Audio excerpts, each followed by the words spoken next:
I am Michael Wilhoit with Brolug. This build right here it's called Classic APOC or something because I couldn't really think of a good name for it. But it's basically kind of shattered apocalyptic style building.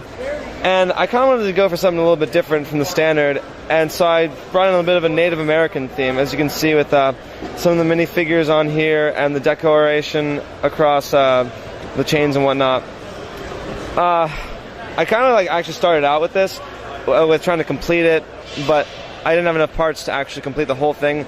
So I ended up just making it destroyed on one side, so it would kind of change themes. And so when you were designing this, what did your sort of conceptualization process look like? Was there a lot of diagrammatic sketching, or was it more of just kind of mocking it out and seeing how it looks?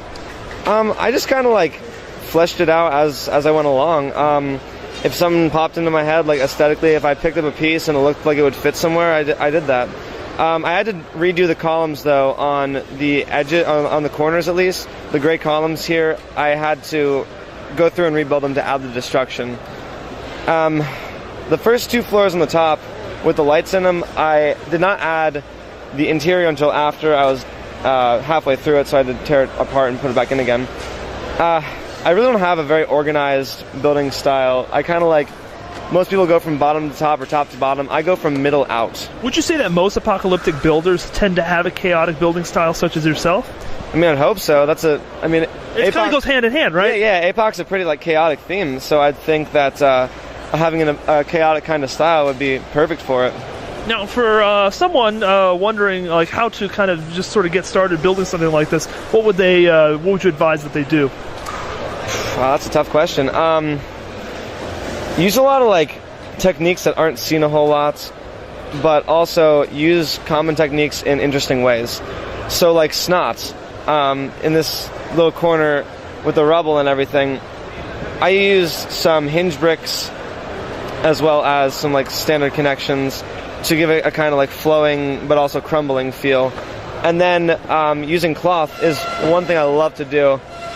These parts up here are from a boat, and I use that as kind of a canopy to cover up this little apocalyptic hideout. I also use a lot of parts that are from older, kind of I guess, girl-y themes, as Lego calls them. Yeah. A grill from Scala, right? Yeah, of course, Scala. I love Scala, actually. I use a lot of cloth from Scala, and I use a lot of just parts in general from Scala because it's really nice. And if you want to go into maybe a little bit more detail about the interior there, because it's really neat the way you've got all those tiles and plates going all different directions and stuff. What was that like for you? Okay, for the interior, I didn't really have much direction on what I wanted to make the building exactly, so I just kind of made 3 rooms per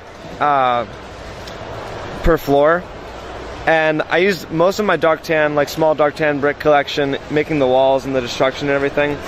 And, interesting with that, too, is with destruction especially, I try to make different styles based on what material it would be in real life.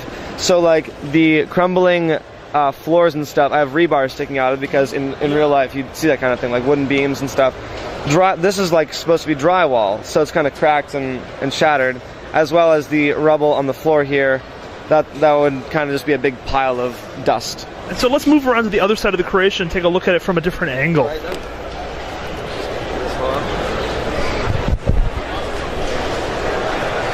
And so this appears to be the more less crazy side, the side where not much has happened. Yeah.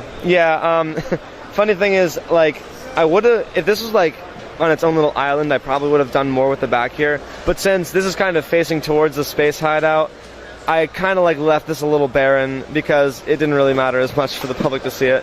I'm still pretty pleased myself with how the garage doors came out, and I probably, in hindsight, I could have done more, but also I finished this a day before coming down here, so... And so if this was a real building, what would it be? Oh gosh, it's hard to say. I think an office complex or something, because, I didn't really add any kind of home decor, or I didn't add any, shop aisles or kind of signage like that, so I think maybe some kind of office building, I guess. In fact, someone pointed out that it was a bit reminiscent of, the Oklahoma City building. Yeah. The one that was bombed? Yeah, okay. Yeah. All right, yeah, I can see that. Kind of has that sort of 80s, 60s, 70s, brutalist. Yeah, brutalism. I love brutalism. It's a great architecture style. All right, Well, awesome, Bill. Thanks so much for sharing it with us. Thank you guys. It was nice being interviewed.